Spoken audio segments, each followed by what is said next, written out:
founder of Wow Women Optimizing Women and co-creator of Optimize Her Too, which you've joined us tonight here live with a co-creator LaQuincy Nichols of experience-coaching.com. That's always those multiple syllables, always tough for me to say. So welcome from Surprise, Arizona, Quincy. Surprise, I'm here. Yeah, I'm excited. I'm excited for this conversation today. I think Coach Keisha's going to bring a unique insight to us. But I'm happy again for one of our live shows and having a guest here with us. How are you doing today, Barbara? I'm doing absolutely wonderful special. The sun's shining here in Manchester, Maryland. Miss Kitty's out on the side porch. She's not running around on my desk and stomping on my keyboard. So that's cool. I'll have to bring her in a little bit. But tonight we have Coach Keisha. And we welcome Coach here. Coach is local here in the Baltimore area. And she has a business called Destined for Purpose. And she's a transformational coach for youth and young adults. And people are like, what in the world does that mean? And of course, transform means something's going on. And obviously, our youth, if anybody has been listening to any media or just general conversation out there, our students are graduating with quite less than stellar grades. Mm-hmm. And that then makes them not the best candidate for employment. So I think that we just want to have a conversation to find out more what's happening in the weeds, coach, what's going on. Uh, what if the person that you're worried about doesn't need to be fixed? They just need someone to help them and discover what they are truly meant to become. So I think that's where we want to start off. Coach, welcome to Optimize Her Too Live. Hi, Barbara. Hi, Q. Thank you all for having me. It is always a blessing to have these conversations about our young people, our next generation, our future leaders. So I'm excited to be here and just to have conversation about it and bring some awareness about our young people and how we can support them, how we can motivate them, how we can encourage them to get to that next level in life because they are our future leaders, right? I make a joke and say I need them right now because they may have to sign my social security check. So Yeah. let's get them where they need to be. Good way to put that one.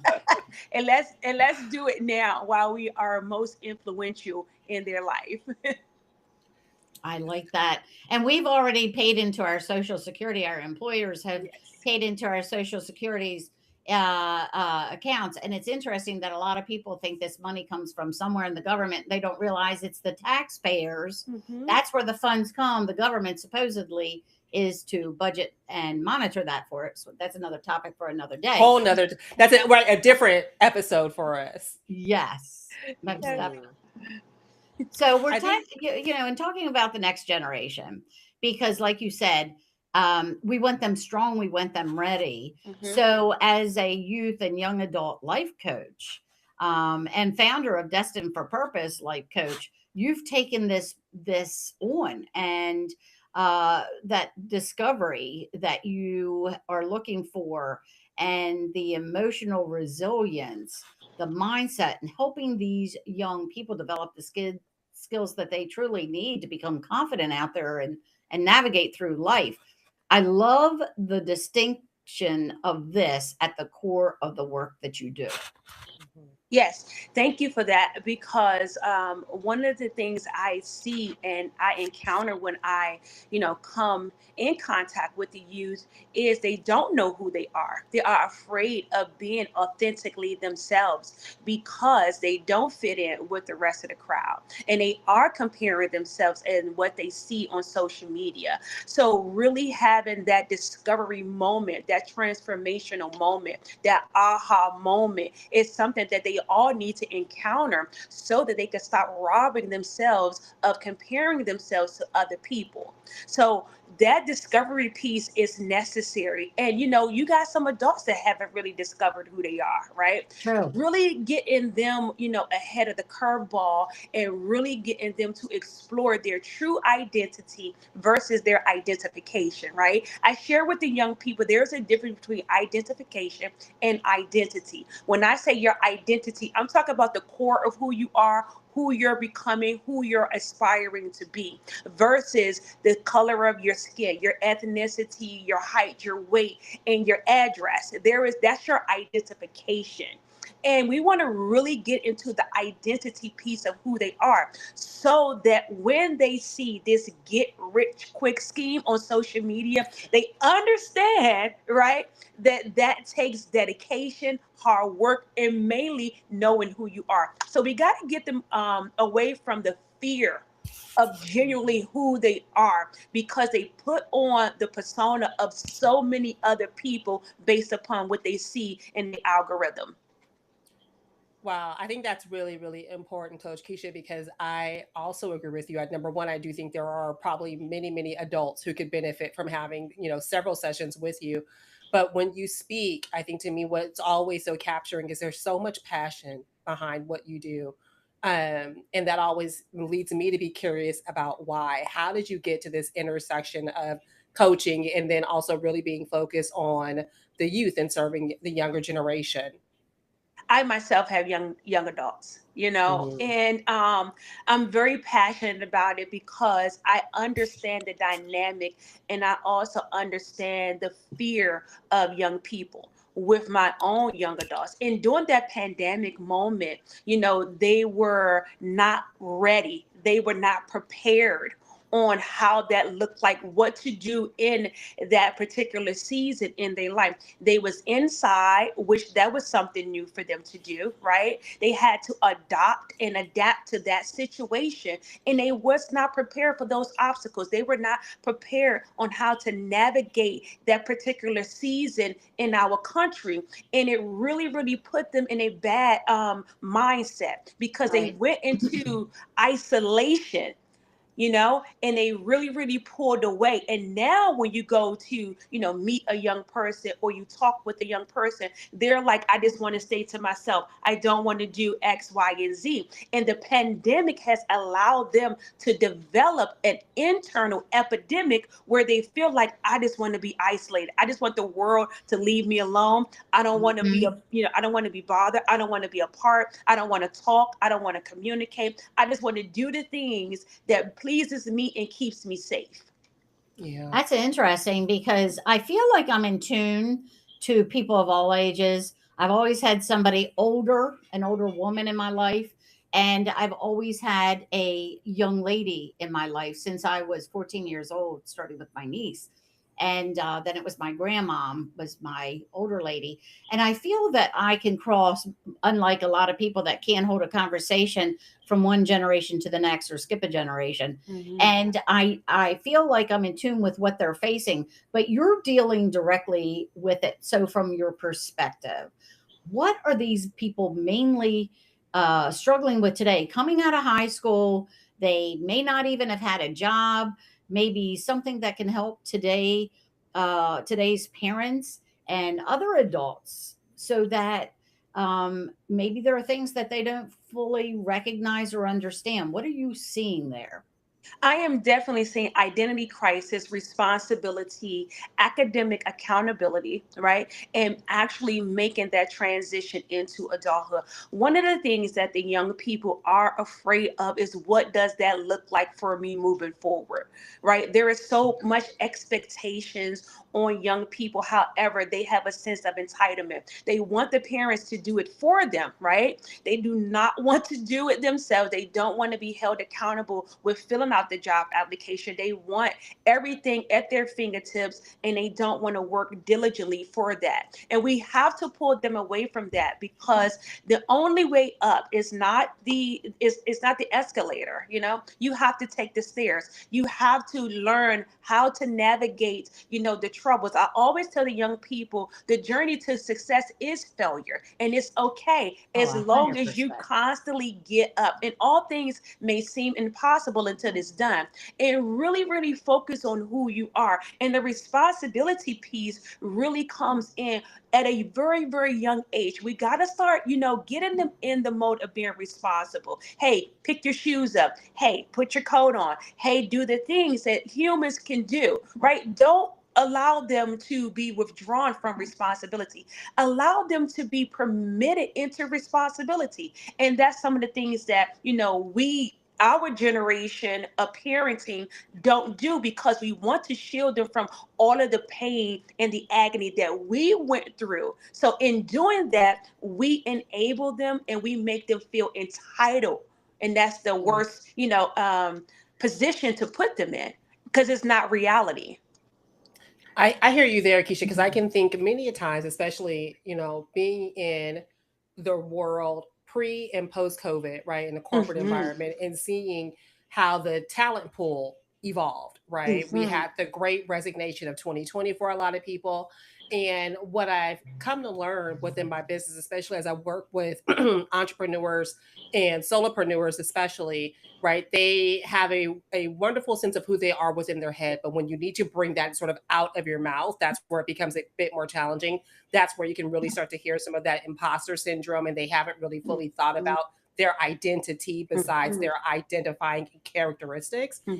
And when I think about it, critically, sometimes we are in such this on-demand culture, right? Yes.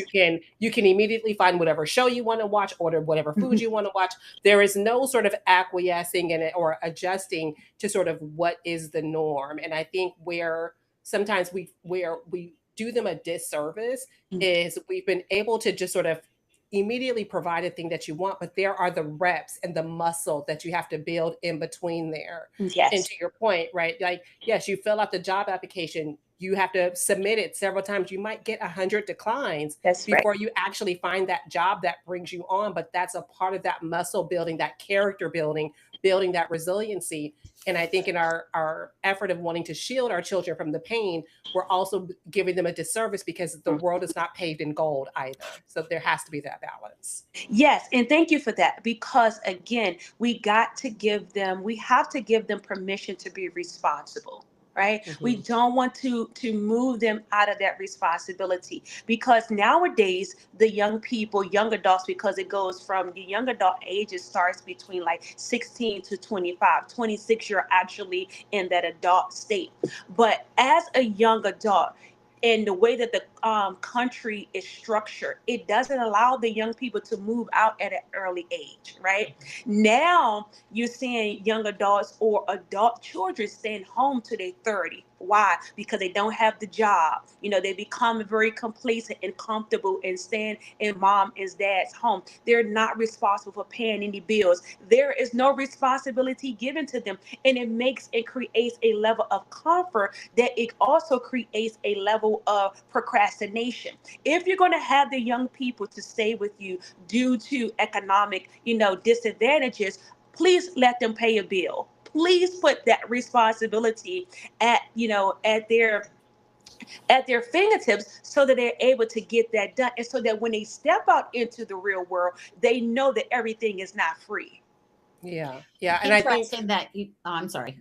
I was going to say, yeah, one more thing that it reminds me of is, sometimes I think we're having this conversation regarding, the youth, but it also sounds like a parenting, right? And just Hmm. as we are as adults, because I see this in my business, this same behavior. So I don't even know if this is sort of removed to just the youth.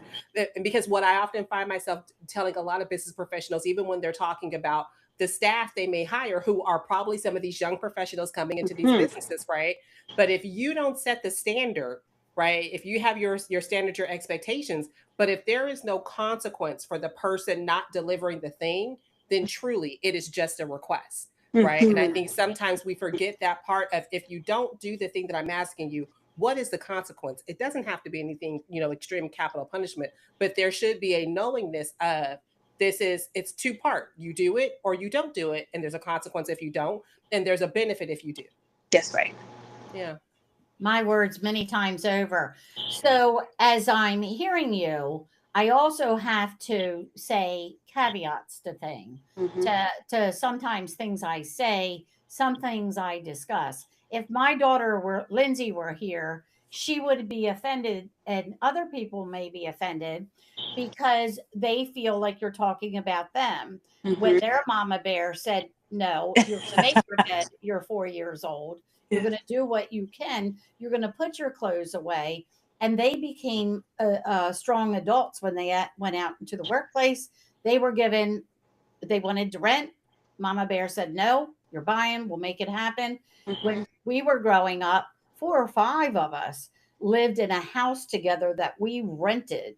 And I don't understand, maybe it's the social dilemma we're in, Keisha, and you can explain this a little bit, but I don't understand why we don't think about moving in with several people Yes. in a rental property Yes. so we can get out of mom's roof, because statistics I read recently, they're up to age 38. 1 out of 4 that are 38 years old are living in mommy and daddy's basement, which to me is totally unacceptable.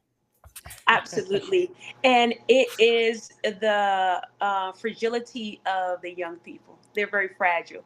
I'm going to use that word instead of the word weak. Yes. Yes. So they're very fragile in how you approach them and how they communicate with you. They'll shut down immediately if they feel like they're being told or they're being controlled, versus looking at it as being mentored or being guided or being directed in the right direction. So they want requests, they want to be asked, they don't want to be told. And this is the culture that has been created in this country because the laws really support them in this particular dynamic of living. However, when I was raised, you was told certain things and you do as you were told. Yeah. You didn't have the option of, do I do this or do I do that? And not saying that nothing is wrong with that, right? But like Hugh was saying, there must be some consequences to when you do not do that, because in the real Right world, choice. they are. If you don't show up for work on time, if you constantly call out, if you're not on, if you're not time management, if you're not aware, if you're not responsible, you're going to lose your job. So those consequences should be set naturally in the home as well, because if it does not, then you're created a mindset that, guess what, bad behavior gets rewarded. And that's not really the reality in which we live in. And so when we do that as parents, we're really portraying to them that you can go through life doing the bare minimum and everything is going to work out in your favor, and that's far from the truth. So we have to pull them into the lane of responsibility. We have to pull them out of the lane of thinking that they're entitled, and we have to build up their mind to be stronger, because they are very fragile in their mindset. So as you speak of that, would you say it's one sex versus the other, or would you say it's across the board with this fragility?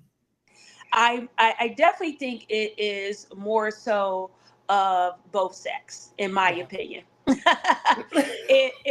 In my honest opinion, and as I have worked directly with the young people, right? Because we're also creating a space where as young men could be more vulnerable, that they can be more available and more in tune with their emotions and their feelings, right? So it's really bringing down that wall to be strong, to go out to go out and be a go-getter and provide. So that's not a bad thing. However, we have to strengthen them up. When they take off something, we got to give them something to put on. Right? Yeah. If you're allowing them to be vulnerable, you got to give them a strength that goes with that vulnerability so that they can understand the balance in life. And one thing that I am also observing as I am out in the young world is that they don't feel like they have the work-life balance, right? They feel like they ought to come right into things and be able to still do what they want to do, still be able to have fun, still be able to go to work. But they have to understand, you have to work up to that, right? I'm just now getting into a work-life balance. And that was in my mid 30s, early 40s, and now I'm just coasting into whatever that landing ground is. But they don't understand that dynamic either. Why I have to go to work, why I have to be at work at this particular time. I don't want to stay 8 hours. I want to be able to do what I want to do. So we definitely have to create, once we give them something to take off, we have to give them something to put on as well. That's interesting that you say that. I hear work life balance all the time, and I pretty much say throw that out the window, because different times in your life that just isn't going to happen. Yep. I'm raising my kids. I want a career. It's very difficult for me to make things happen, and I can't do 50-50. So I have to find support systems to do that so I can make it happen. And at some point in time, that's going to fall apart. So with these younger people, I think you're right. I think we saw 2020 and we were all shuddered. We saw the divorce rate go up. Actually, applicants were predominantly women, but that skyrocketed after 2020. They realized that they had an adult child that they were living with. And I'm not talking about students in school. And they were picking up for these people. And then they were forced to deal with things and then realized, I don't want to do this anymore. So with mom and dad, I think it starts in the home. And I do believe chores. Do you suggest that these people develop maybe even a simple, if you have parents involved, how about a simple chore chart? Yes, and actually put a deadline on it, right? Give them a time, because you want to give, again, some flexibility there, right? They have school, they have homework, they have things of that sort. So, hey, you have a chore, it's due by this time.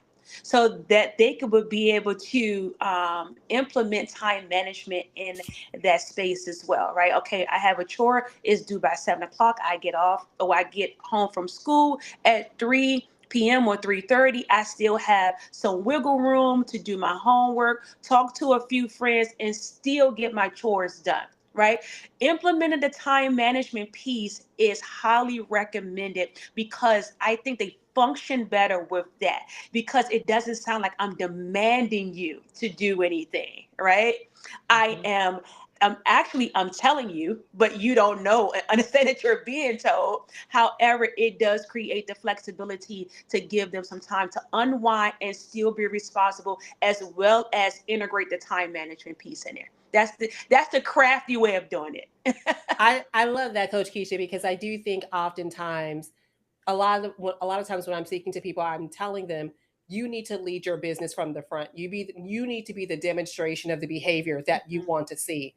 And I think this works really well when you also have a parent who was highly engaged, right? So they're going to come home and also model those same behaviors. If you have a parent and their style of parenting is from the couch as I'm scrolling and I'm just going to be barking orders at you all day, then yeah, I don't want that part either, right? Because then I want to know, well, why am I being told to do this and to make these changes, but you are coming home doing the same thing? Yeah. Sure, you went to work 8 hours a day. I went to school 8 hours a day. We Yes. are both tired. So I think it's about having the balance. And also, not every situation needs to feel like a dictatorship. It is about collaboration, right? Bringing together a win-win outcome for both people involved, or for all parties involved. And I think that's just where we've maybe gotten away from those family conversations of, hey, this is what the week looks like for all of us. Where do we need to maybe pitch in? Where do I need maybe some support? Right, when you were talking about those systems. So I think there is this disconnection that has happened. And I'm just truly excited that you are focused on the youth. But I do think, there's some parents who can benefit from some conversations with you. Yes, and definitely, again, we have to rebirth that traditional home style, right? When the students come home, how was your day, right? Because they're too dealing with things at school.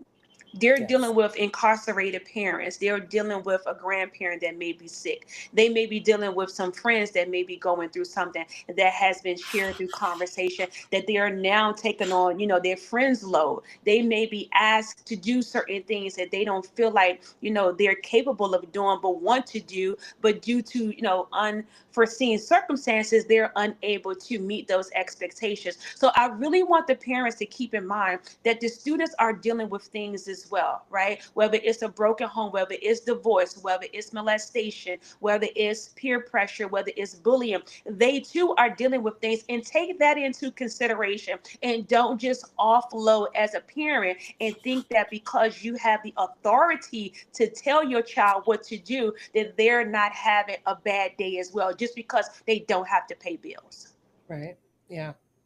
I keep hearing words like authoritarian and dictator you mentioned a minute or Hmm. two ago. And at some point in time, we in our culture, in our society, lost the concept of what parenting is about. Mm-hmm. And who is the parent? Who's the adult? I've said that numerous times to Mm-hmm. people. And in situations where it got out of hand, with the child being out of control or a parent being out of Mm-hmm. control, who's the parent at the end of the day? It's the parents have to remember they're not the friends to their children. Yes. And I think that's a concept that sometimes something we developed over the last, I don't know, couple of decades. Can you speak on anything along being friends with your children as opposed to being the parent, the model, the role model, the leader of the pack, so to speak? Absolutely. I think that some parents have lost their position, right?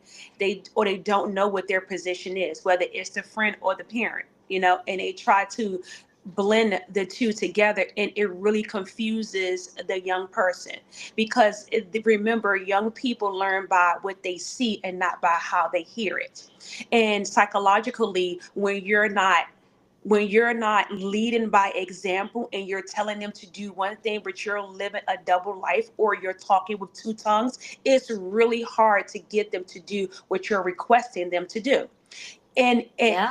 Yeah, and in that you're going to get the pushback, you're going to get the talk back, you're going to get the I don't want to do it, or you don't do it, why are you telling me to do it, right? You're going to get that because you're not leading by example. Pick a position, pick the parent. You are the parent. Learn how to be a parent. And then as the young person ages, you get to shift gears, right?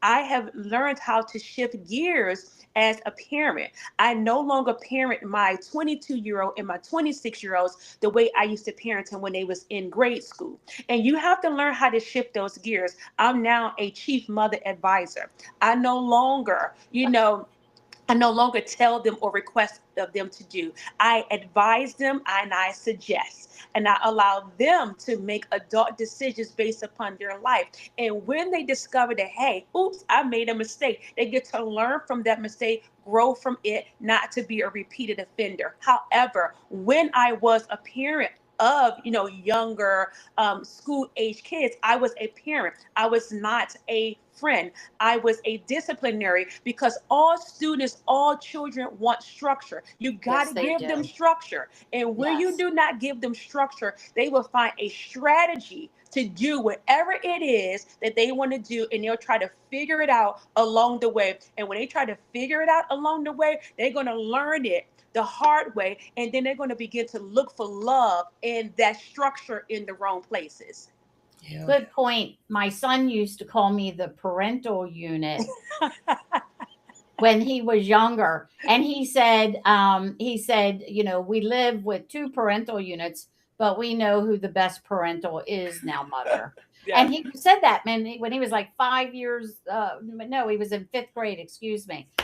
Parental unit. Yeah, he called me his Hmm. parental unit. They Yeah. come up with some stuff, don't they? Yeah. Oh yeah, absolutely. My Hmm. my my children, when they were in high school, used to always love to go over to their father's house because it was easier there, right? They get to do what they wanted to do. There was no structure, there were no consequences, there were no rules, so it was like free. Right. And then when they came back to the sergeant at arms, the warden is what they used to call me, they knew that they had to put things back into perspective, because my grandmother raised me to say, you got two boys, you're going to have to, actually look taller than what you are, right? So Hmm. that they could be, not so much as fearful, but be respectful of you. That even, when you're not around, that those principles and that training and that upbringing that you have instilled in them will take them further. And till this day, I get people say, oh, your sons are so well mannered. Oh, your daughter is this, because I had to stand 6 feet tall, even though I was only 5'1". Yeah, you are a short one. When I first met you, coach, I'm thinking you were larger than life. You just look like that to me. And I think you said the same thing to me. I'm 5'4.5". What are you, 5'2"? I'm 5'1", yes. There you Hmm. go. You're my daughter Lindsay's height. I think you met Lindsay at the Leading Ladies Summit. So for parents and mentors, because they're the ones, they're leading the ship, they're guiding these. children. After all, the children did not ask to be born. They were the ones who created their little lives, you know? Mhm. So, as parents, mentors, you have grandparents raising children, which blows my skirt up. Mhm. And they take in because they know that their son or daughter can't do a better job, which you said step up to the plate. I think you use something similar to that, you Mhm. know, adulting and becoming an adult and learning some skill sets here. So how do we create a environment then for our young people where they feel safe enough to talk? Because sometimes I think we talk at people Mhm. and to children. My mother used to say, and my aunts and grandmother, Mhm. children are to be seen and not heard. And now we want to encourage them to talk. So make mistakes, grow, whatever it happens to be. How can we create that environment? Maybe something short that we can end this conversation here today on OH2. We want to educate, elevate, and empower Yes. everyone here, not just women, not just moms. Yes. Let's get on one accord. You know, let's get on one accord. And I'm gonna say this in a very jokingly way, not Honda Accord, but let's get unified on how we want to structure and lead these young people. Right. And we need that wraparound services. If the mentor is involved, if the grandparents are involved, if the mother is involved, and if there is some co-parenting that is in place, let's all get on one accord. Don't let the children go to different homes and do Together. different things. Let's get on Mhm. one accord so that they know what it looks and feels like no matter what home they go to. I And love they feel that safer that way, consistency. don't they? Yes. They feel safer with chores, responsibility, a routine. You don't go to Yes. bed when you wanted to go, That's you right. know, for Yeah, instance. And Yeah, they know they what to feel safer. expect, right? absolutely. Yeah, they know what to expect because they don't want to walk into the unknown. They want to know that they can trust wherever they're going and they want to feel safe. So let's build that unity. I Mhm. love I this. love I that. love Yes. this conversation. And Yes. there's segments here that the three of us talked about that I think we could like go into another live about because I think we have a huge social dilemma which has multiple barnacles on it that Mhm. I think that as we go forward, Coach, we welcome you to come back another time and talk more about this and your successes. I know you're going to be doing a paint event, and we did Yes. that at the Leading Ladies Summit, where Yes. you can talk about things like, you know, the education process and the work life balance and what this looks like as a young adult while you're painting or doing something creative. I love Hmm. that idea. I love that we Mm. did that for our Be Kind portion of Yes. our Leading Ladies Summit. So there's always things to take away from our collaboration together, the things that Quincy teaches me and both of you help me, especially with my little social dilemma that just came my way recently. Thank you both. Thank you. Coach Keisha of Destined for Purpose, they can reach you how? Anyone On speak with you?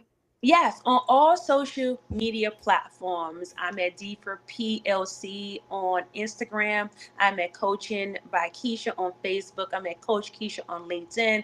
I am at Coach Keisha on TikTok. So I'm on all of the social media platforms. Also, subscribe to my YouTube channel on it's Coaching by Keisha, as well as go to my webpage, www.coachingbykeisha, the number 2.com, and that's coaching with a K. All of the profile information is there. Reach out to me, get on my calendar. Let's have a conversation with Coach Keisha, and that's conversation with the K.